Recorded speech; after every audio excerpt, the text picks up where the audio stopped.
Okay, so what I'll do, I'll show you, this is my view of the assessment side of the system, which some of you may have used before. So I'll just go to the current year.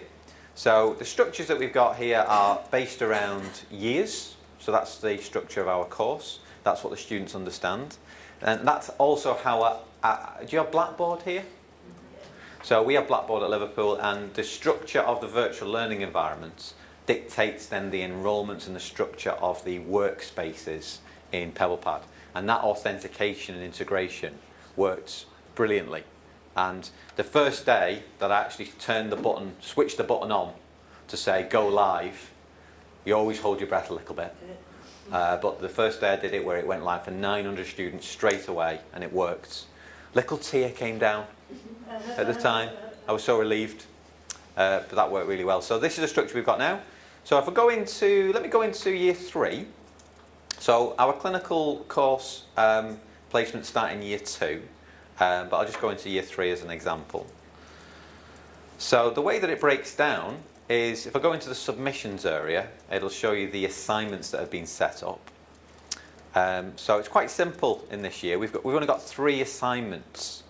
So those of you who are familiar with the process, the workbooks that are set up are automatically set up to submit directly to these areas, which again was another huge benefit, that we didn't have to remind students to submit to the right place. As soon as they opened up this content and started to save it, it automatically went to the right place whenever they saved it. And then we could dynamically see remotely what the students were doing.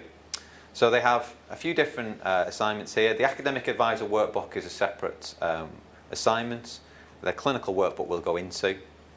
And let me just see if there's a test account in here, so I don't have to show you live content. No.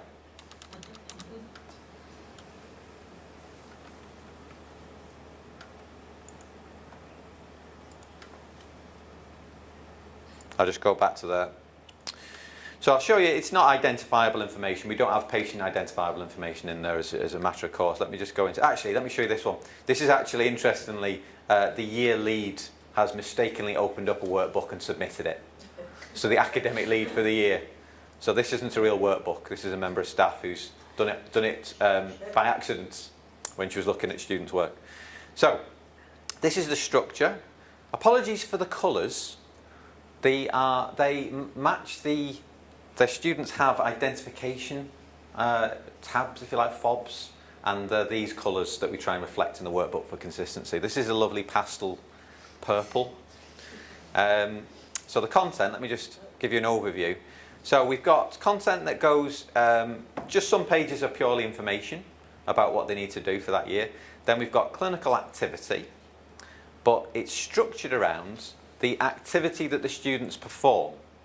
So supervised examinations, case presentations, feedback forms from the tutor at the end of the placement, reflective tasks, and then additional evidence such as maybe a health and safety certificate they have to do, mandatory things that they have to do. So if I go into case presentations here, on the page itself then, further down, it's structured by the placements that they have. So the first level is the activity that they perform, and then the second level is the placement that they're on. And this is a big change from the original development, which was based around learning outcomes. So we created a structure which was around the learning outcomes that they had to meet for each of the placements. And the students almost totally rejected it because they got so confused. Because it wasn't prescriptive what they needed to do, and they could use different evidence to show different learning outcomes, they really didn't get it. They put the wrong evidence in the wrong place. And what the feedback we got from the student was, we need it structured around what we do and where we do it. Because that's how they understood their timetable. So again, from a conceptual point of view, this worked for them. The learning outcomes approach didn't work for them. And again, it's a partnership between you and the students in terms of what's going to work and what you ideally want. And this is where we've arrived at now, which works for them. So if the student had any reflections or any evidence here, then they would see it on this. I'll go to a real one in a second so you can see it. They would have it attached to this page. Any reflections also. And then clinical skills is another subsection of the workbook where we have attendance at training sessions, so really evidence that they've been there. And then if it's a real form that's used on a patient out on the wards, it's actually something called a DOPS form. Do you have something like that here? Direct observation of procedural skill. So it's a very structured feedback form which basically goes through hand washing and technique and communication, very structured approach to a clinical skill. And that's where they would evidence it there.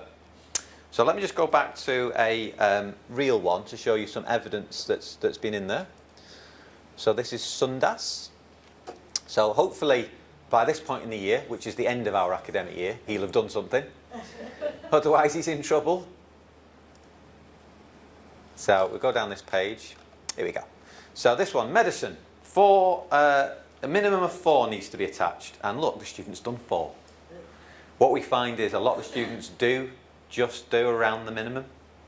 Some students do a lot more, and we often encourage students to do that. We've got prizes in the school, we do commendation forms. We very much expect a lot more than the minimum. And if the student constantly just hits the minimum, it's actually a cause for concern that we talk to them about in the academic advisor meetings. It's not seen as good enough just to reach the minimum, but we do have minimum targets, which is a constant tension, I think, in our professions. So this one is a examination, an abdominal examination. Let's just see what it looks like. So this is a completed form. So year 3 on the medicine placement in Chester Hospital. It was ward-based. This is the details of the examination. The student then handed their device over to the clinician who gave this feedback. Great rapport with patient, good thorough examination and so on. So they gave a bit of feedback, which is great. They then marked them, which is below or meets or above the expectations for that year in this skill.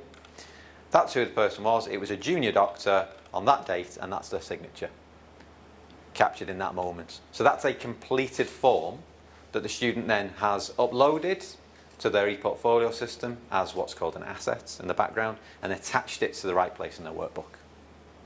Okay, so let me just quickly switch, and this is where the technology is going to get a little bit more advanced, because it's touch screen here, and I'm going to move across to the visualizer and see if it works.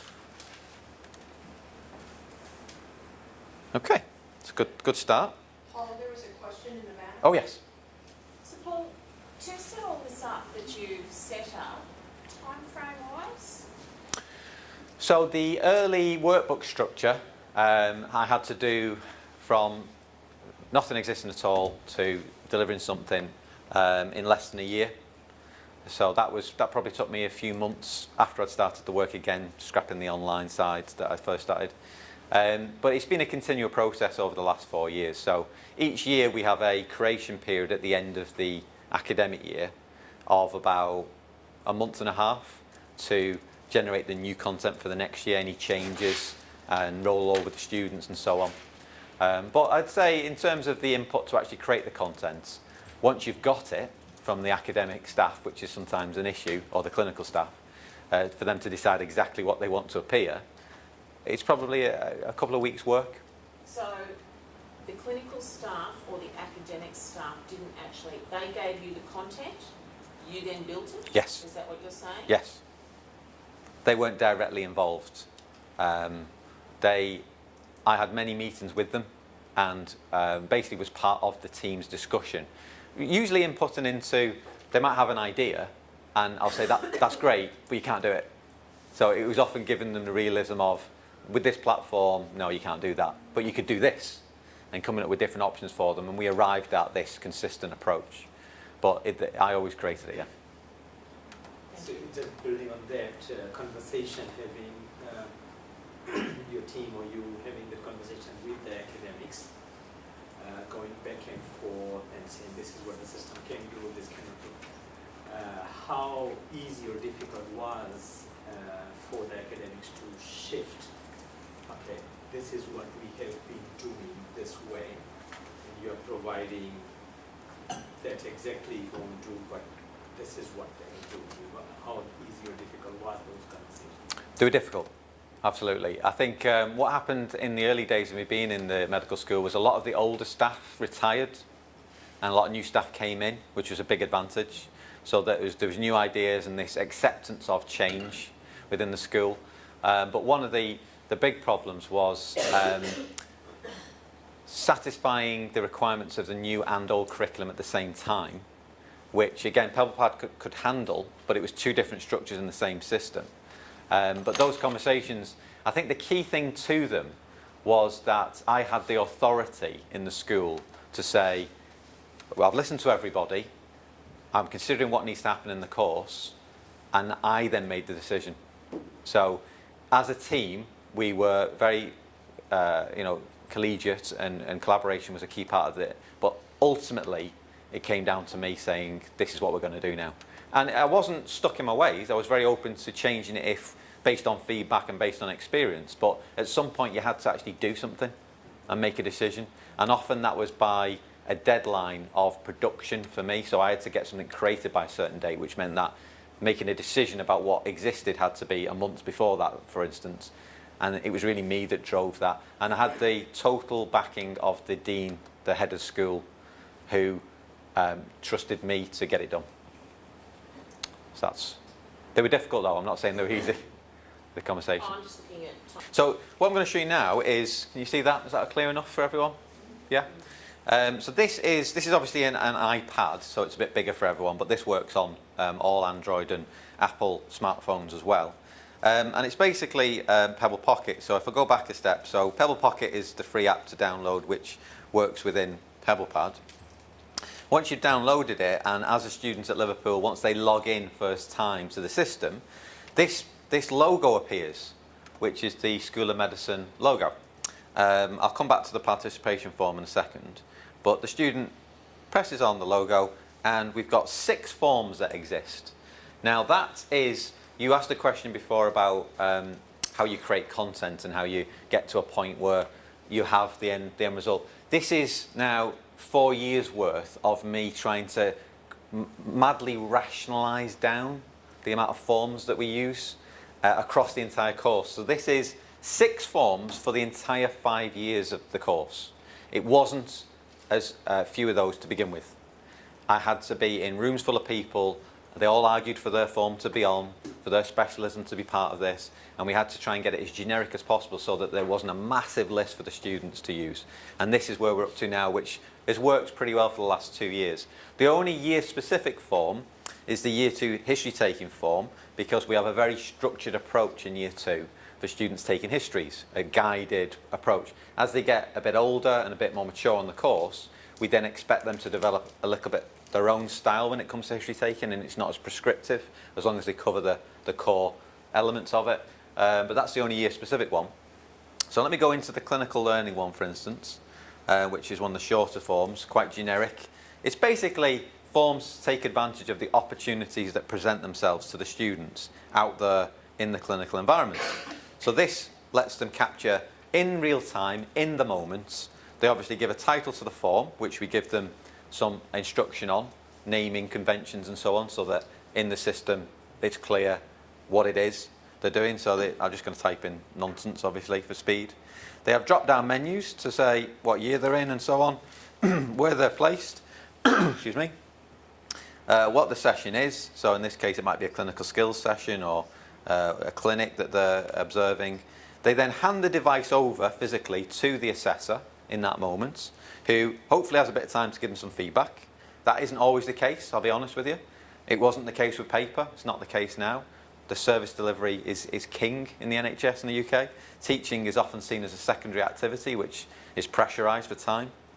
But you saw before that feedback can be given. And again, in terms of evidence, we do know that the feedback has gone up significantly from the paper-based days, because we used to have a little tiny area in the logbook and used to sometimes get good on it or bad, V good sometimes, but didn't mean much.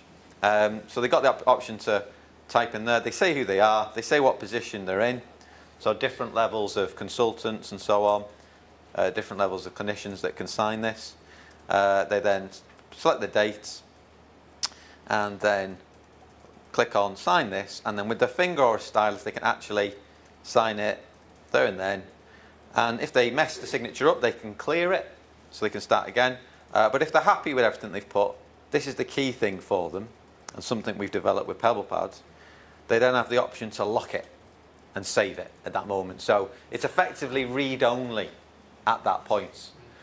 So it's capturing evidence there and then that the student has and that they can't change either.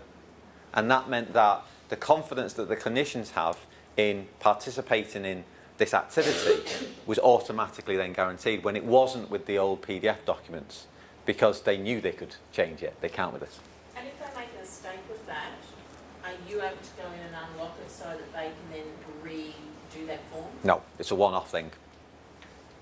So there and then, capturing it, it's at the end of the process that it's locked down. Up until you lock it off, you can change things. If they accidentally lock it and then go, oh gosh, I really wanted to add to that. No, it's a one-off done. So what do they then do? They have to do it another form. Yeah. We haven't found that to be a massive issue. A lot of it is formative. A lot of it is just ongoing evidence of activity. Sometimes it's evidence that the students have actually performed badly, which is really valuable to have. The medical students don't like to put anything that's failure in there. Very precious about that. But actually, when it comes to portfolio approach to learning, you really want to see where they have failed and come back and learn from it. But that's locking it down there and then. Now, if it's offline, like it is in this case, not connected, you can save it to the device. And then at a point in time when you have access, 3G, 4G, Wi-Fi, whatever it is, you can then send it later. So you can save it down. If you've got access to the internet, then you can send it there and then to, so I'm going to save that. Gives you a little message. And then in your asset list, so I'm just going to go back to this option as well, which is a very useful thing. We've got sent assets. So if there's an issue with sending it, if the connection gets lost halfway through, it stores 20 or 30 old assets that you can then send again, which again was something we developed, that PebblePad developed, which has been very useful. But the whole point is that they then have that in their asset list and then attach that to the right place in their workbook at a later point in time. I'm in the nightmare, I'm sorry. That's okay? Looking at, if I want to look at a group of students, so if I want to pull records on 100 students at once, can I do that through PebblePad? Yes. So one thing. Into an Excel spreadsheet? Yes. So what I'm going to show you later, it's for us at Liverpool, what we've done is we've developed a system which, part of the recommendations I'm going to come to later, are things that I would recommend you do so that you can have some qualitative examination of the data, but also some quantitative quick reports, getting a quick idea about how many things they've done at certain points during the year. This system lets you do both, but any assessment of quality is around staff input and discussion, and that's where the academic advisor process comes in at Liverpool, which has been incredibly valuable to this. So we've got both, so I can show you that later. Absolutely. Yes? Just with that, like, can the students pull that type of stuff into a spreadsheet? It's basically we have to submit a logbook of activities to the national body if we get audited. So we basically need this, like right now we just have an Excel sheet where the students log their hours. But can they pull something like that into an Excel sheet that we could then kind of submit to? Well, what we do at Liverpool is that the data that we compile through the reports can be shared with the students as well. So we through mail merges, produce different versions of it for groups of academic staff, so they have an overview of their group of students and what they've done. But the same could be done for students as well. So they would have a view of how many things they've done. But also within the workbook structure, it then gives an overview already, and that can be exported out if you wanted to. So to give evidence at that point in time of what they've done. So you could get that. Create various structures within PebblePad as well to do the kind of thing you're asking. It just needs it signed, so if it's already signed in there, we can Yeah. just export that with signatures rather than giving them a 20-page Excel sheet to sign. Yeah. So this is another form, just to show you a different variety of ones. So this is a case presentation discussion. So as the years go on, we expect the students to not just take histories, but have it as part of a wider case and have the history and the other information in there, but very much a discussion then with a doctor, sometimes a consultant, because we have minimum expectations, certain amount of contact with consultants. And then it's more relevant then to select a grade and say how they're performing. So the first one was a very generic, I've seen you do this, and then I've signed it off and it's locked down. This one lets you actually pick a grade depending on the expectations for the year, which are circulated to the staff involved. And then the end product is what you saw before with that student, where they've got an actual grade associated with it. Now, it's important to say that this whole process is done from a formative point of view at this level. So it's very much an ongoing, continuous assessment approach. The use of the e-portfolio, though, at the end of each year is summative. So it's a combination of both. It's a formative, ongoing approach, but if they don't complete it to the required level, generally throughout the year, and they're given very specific information about how much they need to do in each area, they then can fail the year purely on that and have to either do some remedial work in the summer to catch up with elements of it, or sometimes have to reset the entire year based on non-completion of the e-portfolio. And it's important to say that both elements are within that. It's formative largely, but it has some teeth when it comes to making them do it. Because, as we all know with students, you do need that sometimes to get them to do it, you would argue, not just formative. Okay, is that useful to see the forms? Yes? Minimum number of words in the comments, so that sort of enforces the assessor or whatever to put it at least. No, not at the moment, no. We thought that would have been very useful as well. It's not like that. To be honest, at the moment, getting feedback is a bit of a bonus, like I've said. Some junior doctors particularly like to give lots of feedback, but it would be good to have a word limit. I don't know if that's something that PebblePad are Well, there is a word working. limit now in PebblePad. If you use the forms in PebblePad itself, you can specify minimum, maximum, whatever. I haven't actually tried whether that translates over to Pocket or not. So you could potentially transfer that over. Yeah. The other thing just to say on the opening screen here, so this participation form, which I said I'd mention, so the overview here, these are forms that were originally what's called hard-coded into the system. At that point in time, it wasn't an option to create your own offline forms. You had to get extra development for that. But now that's changed. So PebblePad have been working to make that possible now. So this participation form this year will become our own version of the forms that we control. So you create in PebblePad your template, and then you can send that and distribute it to your students, to your consumers, through this app. So whatever form you can create in the system can then be distributed in this way and become an offline form with those elements that you've just seen there. So it basically means that whatever terminology that you have, whatever structures you want within the functionality that you can create a template with, that can then move across to become an offline form. So it doesn't mean you have to, you're in control then of what you create and what you call it and what you ask the students to do, and you can change it. You don't need to get involved with PebblePad for them to change it at their end. It's just you creating it and distributing it to your own students through this method.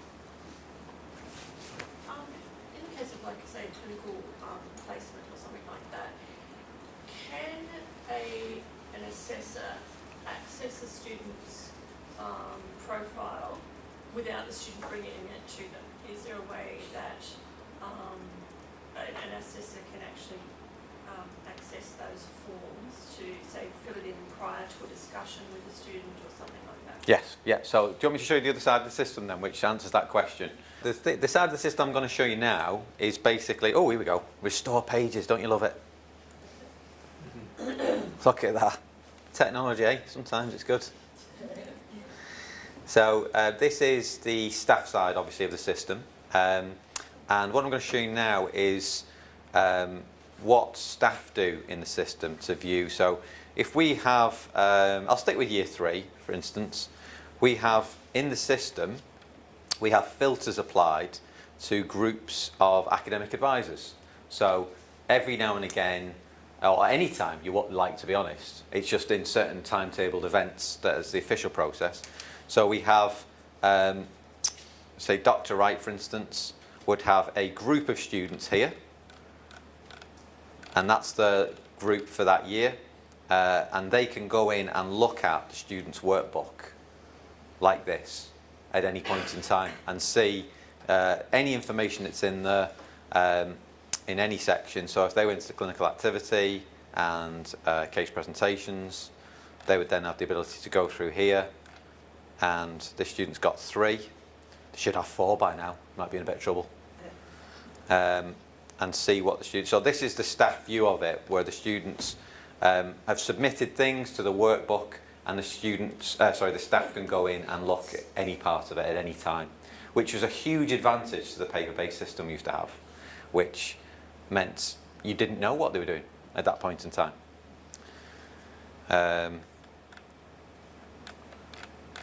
Wow, that's a long bit of information there. So, There you go. how many students can be apportioned to an academic? As many students as they'll take, basically. No, via the system. There's no So limit. any number? There's no limit, yeah. Because like our course conveners are looking after up to 300 students. Oh, when it comes to the page you've just seen there, Yeah. this is just a way of breaking it down for them to see their own students. They could just literally type in a name here. So if I went back to the original filter list here, and then just typed in Smith, for instance, usually there's a Smith. Let's have a go. Let's have a go. It'll be fun. Emily. So it means that the access that you have as a year director can be everybody, and the access you have as an academic advisor can just be your group. And PebblePad in the background is very good at handling permissions and what you can see, so that you can only see certain sections of it which is relevant to your. But me, as the owner of the system, I can see everything, but I could also say the year lead could see everything, or the head of school could see everything, whatever is relevant, basically. Yeah? So let me just show you a bit about the reporting side, because I think that's very useful. You know, the idea about the question you had about the Excel sheets and so on. So if I wanted to see an overview of, let me just go to another to refresh it, back to filter sets.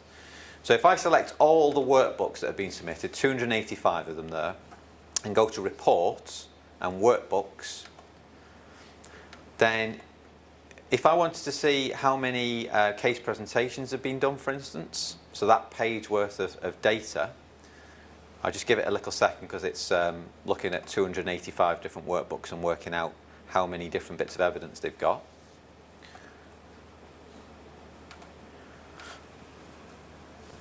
There we go.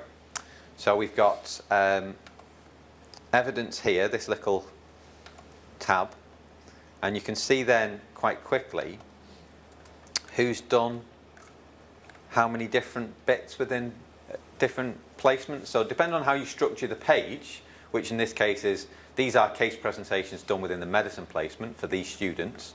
It's got numbers next to all of them about how many they've done and whether the student thinks they're fully evidenced or partially evidenced at the top.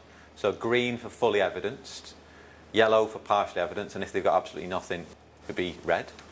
And then if you wanted to then export all that out, you could download as a CSV. Did I get a gasp then? No, I was just laughing because one student had like 16. 16? I don't know. We'd give them a prize. So again, lots of students have done more than the minimum, but a lot do just do the minimum, unfortunately. Here we go. So you've got then the evidence column related to the student, and that's all exported out straight away from the system. So we can get a quick overview very quickly of what's happening, and then use that as evidence to go into it in more detail. Okay. Now the other thing just to mention is something's going a little bit wrong with the PC here. There we go. Another thing that we've got is the academic advisor workbook. So let me just show you that for a second, which it underwrites the whole process. So if I go into academic advisor meetings, And I won't, let's see if I've got a test one in here. Yay! So this is a workbook which is designed to support the whole process of the meetings. And each year they have 2 official meetings on an individual basis. So let me go into this first meeting page here. And this is basically what the student needs to do, all the information about what they need to do at that point in the year. And the student gives you a summary here, so they type this in before you meet with the academic advisor. And then you've got an overview before you see them about what they've done in different areas. And then further down the page, the staff section. So I meet with my students in my office at a computer. I have a talk with them about it. I can type it up there and then. You know, their comments, my comments. It's a transparent record of the activity. Or I can do it a bit later. So I can make notes and just have a conversation with them. And it's been an amazing improvement in the school when it comes to a relationship with the student around their performance. And if I wanted to, I could go into a workbook and have a look in more depth at a case or a history to examine it closely. But also if I have an overview, which those reports do within the school, I then know if they're on track generally. But it's really important to have that conversation around the activity and performance. So that's the different model. And at this time we say it's either complete or not complete, if they're on track for that point in the year, and then that gets escalated to other people in the school if they're not complete at that point in time. So that's the academic advisor process, which is handled in the workbooks. Okay?